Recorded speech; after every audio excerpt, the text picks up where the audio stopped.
Ever scroll down a huge spreadsheet and lose track of your column headers? Excel's freeze panes trick locks them in place instantly, no formulas needed at all.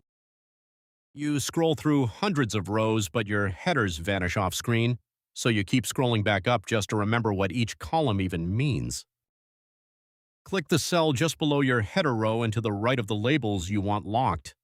Here that's cell B2, right where row 1 and column A meet. Go to the View tab, click Freeze Panes, then choose Freeze Panes again. Excel locks everything above and left of your selected cell in place forever. Now scroll down or sideways through thousands of rows and your headers and region names stay glued in place. That's 20 minutes of confusion saved. You just cut minutes of scrolling confusion down to 0. Most Excel users never touch this setting. Subscribe for one killer Excel shortcut daily.